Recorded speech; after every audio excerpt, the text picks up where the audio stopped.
రాష్ట్ర ఆకాంక్షను నెరవేర్చుకున్న రోజు. ఇది మనందరం గర్వించదగిన రోజు. ఈ సందర్భంగా 4 కోట్ల తెలంగాణ ప్రజలకు నా శుభాకాంక్షలు తెలియజేస్తున్నా. మిత్రులారా, ఈరోజు రాష్ట్ర ప్రజల కలలను నిజం చేసిన శ్రీమతి సోనియా గాంధీ గారికి కృతజ్ఞతలు తెలుపుకుంటూ తెలంగాణ అమరవీరులకు ఘన నివాళులు అర్పిస్తున్నాను. స్వేచ్ఛ, సామాజిక న్యాయము, సమాన అవకాశాల కోసం దశాబ్దాలుగా పోరాడి తెలంగాణ రాష్ట్రాన్ని సాధించుకున్నాం. రాష్ట్రం ఏర్పడి 10 ఏళ్లు గడిచినా ప్రజల ఆకాంక్షలు నెరవేరలేదు. అందుకే 10 ఏళ్ల ఆధిపత్యాన్ని తిరస్కరించి ప్రజలు ప్రజాప్రభుత్వాన్ని ఏర్పాటు చేసుకున్నారు. డిసెంబర్ 7, 2023న మేం బాధ్యతలు స్వీకరించిన క్షణం నుంచి ప్రజల ఆకాంక్షలను నెరవేర్చేందుకు నిరంతరం ప్రయత్నం మొదలుపెట్టాం. మేం బాధ్యతలు చేపట్టే నాటికి రాష్ట్ర ఆర్థిక వ్యవస్థ అస్తవ్యస్తమైనది. వ్యవస్థలన్నీ నిర్వీర్యమయ్యాయి. జరిగిన తప్పిదాలను సరిదిద్ది రాష్ట్రాన్ని గాడిన పెట్టాల్సిన బాధ్యత మాపై ఉంది. ఇది నల్లేరుపై నడక కాదని మాకు తెలుసు.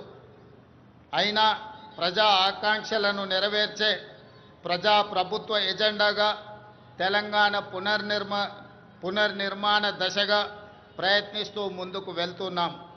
మిత్రులారా, కట్టు బానిసత్వాన్ని, వెట్టి చాకిరిని తెలంగాణ సమాజం ఏమాత్రము సహించదు.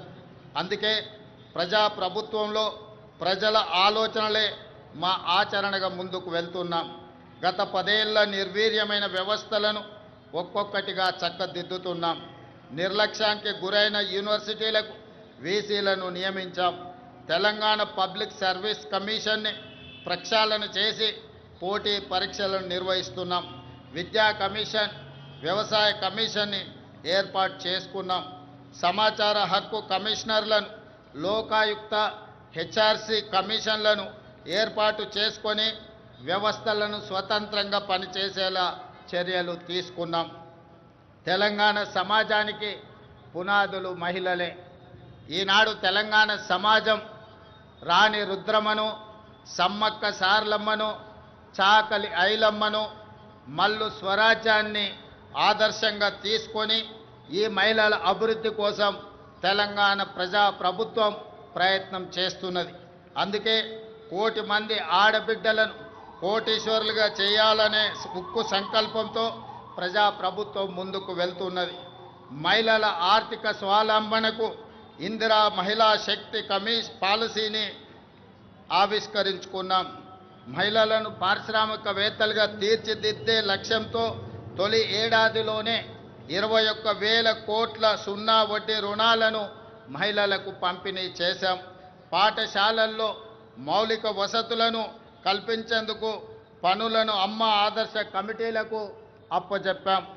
దేశంలో అదానీ అంబానీలతో పోటీ పడేలా మహిళా స్వయం సహాయక సంఘాలతో సోలార్ విద్యుత్ ఉత్పత్తి ప్లాంట్లను ఏర్పాటు చేయించాం.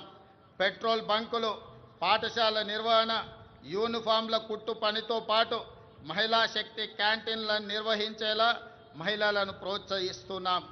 తాము తయారు చేసిన ఉత్పత్తులను విక్రయించేందుకు అంతర్జాతీయ మార్కెట్లో మహిళా సంఘాలు పోటీ పడేలా హైటెక్ సిటీ పక్కన శిల్పారామంలో 100 ఇందిరా మహిళా శక్తి స్టాళ్లను ఏర్పాటు చేసి వాళ్ళు ఉత్పత్తి చేసిన వస్తువులను ప్రపంచ దేశాలకు పరిచయం చేసే విధంగా ఈనాడు వేదికను పరిచయం చేశాం. ఇందిరా మహిళా శక్తి సంఘాలకు ఆర్టీసీ బస్సుల్లో మహిళలకు ఉచిత బస్సు ప్రయాణం సౌకర్యం కల్పించడమే కాదు, ఆ బస్సులకు వారిని యజమానులను చేశాం. ఈనాడు ఆర్టీసీ ప్రైవేటులో ఏదైతే వ్యాపార సంస్థల నుంచి ఒప్పందాలు చేసుకొని బస్సుల నిర్వహణను ఏర్పాటు చేస్తున్నారో ఆ బస్సులను మహిళా సంఘాలతో కొనుగోలు చేయించి ఇప్పటికే 150 బస్సులను ఇవ్వడం జరిగింది.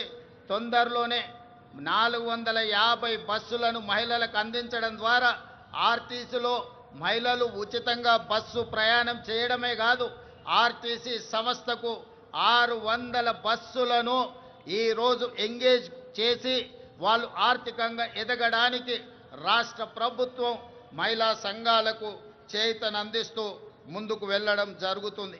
అదేవిధంగా మహాలక్ష్మి పథకం ద్వారా 500 రూపాయలకే గ్యాస్ సిలిండర్ ఇవ్వడమే కాదు, 200 యూనిట్లు ఉచిత విద్యుత్తు ఈనాడు ఆడబిడ్డలకే మనం ఇవ్వడం జరుగుతుంది.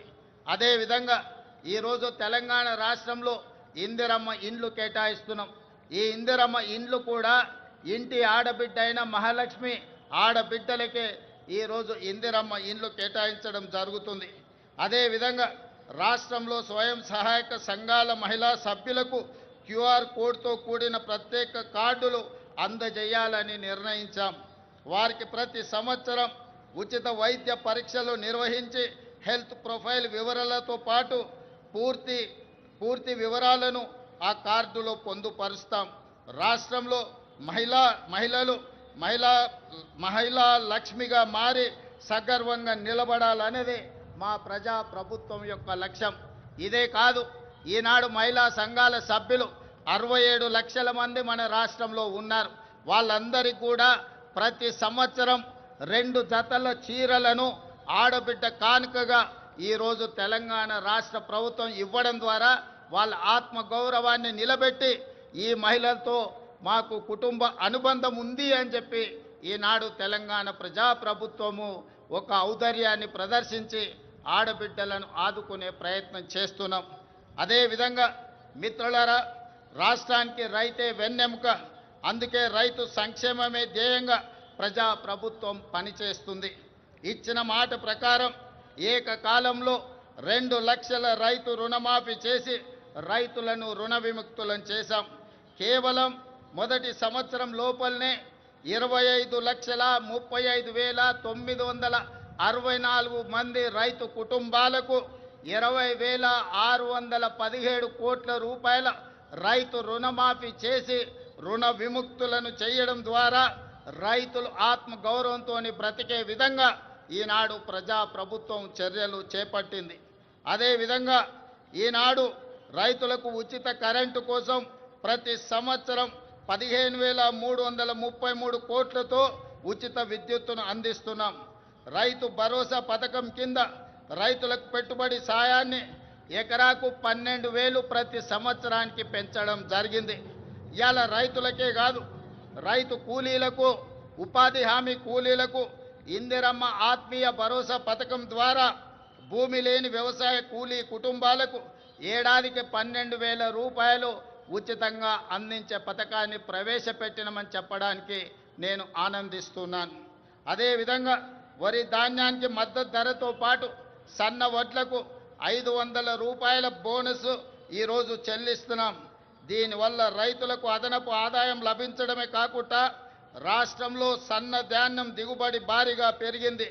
దీంతో 2,75,00,000 మెట్రిక్ టన్నుల వరి ఉత్పత్తి తెలంగాణ రాష్ట్రం సాధించి దేశంలోనే ప్రథమ స్థానంలో ఈరోజు తెలంగాణ రాష్ట్రము నిలబడ్డది. అదేవిధంగా పెరిగిన ధాన్యం ఉత్పత్తికి తగినట్టుగా రాష్ట్ర వ్యాప్తంగా 8,000 కొనుగోలు కేంద్రాలను ఏర్పాటు చేశాం. రైతులు పండించిన ప్రతి గింజను ప్రభుత్వం కొనుగోలు చేసి రైతులు దళారుల బారిన పడకుండా కాపాడడం జరుగుతున్నది. భూ వివాదాలు లేని తెలంగాణ లక్ష్యంగా భూభారతి 2025 చట్టాన్ని తీసుకువచ్చాం. గతంలో ఉన్న ధరణి చట్టం కొద్ది మందికి చుట్టమైతే ఈనాడు భూభారతి చట్టం పేద ప్రజలందరికీ రక్షణ కల్పించే చట్టంగా మార్చి ప్రతి పేదవాడి సమస్యను పరిష్కరించి ఈరోజు అసైన్మెంట్ భూములతో పాటు అడవుల్లో ఉన్న ఆదివాసీలకి అందించిన అటవీ హక్కుల చట్టాలను అమలు చేసి వాళ్ళ భూములకు రక్షణ కల్పించే విధానాన్ని ఈనాడు భూభారతి చట్టంలో మనం తీసుకురావడం జరిగింది. మిత్రులారా, యువత మన భవిష్యత్తు. అందుకే ప్రజాప్రభుత్వం అధికారంలోకి వచ్చిన వెంటనే 16 నెలల్లో దాదాపుగా 60,000 ప్రభుత్వ ఉద్యోగ నియామకాలు చేపట్టడం ద్వారా తెలంగాణ ఉద్యమంలో తెలంగాణ రాష్ట్ర సాధనలో ముందు భాగాన నిలబడ్డ నిరుద్యోగ యువకులకు ఒక నమ్మకాన్ని, విశ్వాసాన్ని, భరోసాని ఈ ప్రజా ప్రభుత్వం అందించడం జరిగింది. ఇదే కాదు, గత 16 నెలల్లో ప్రైవేటు సంస్థల్లో కూడా దాదాపుగా అంతర్జాతీయ పెట్టుబడులు తీసుకొచ్చి 1,00,000 మందికి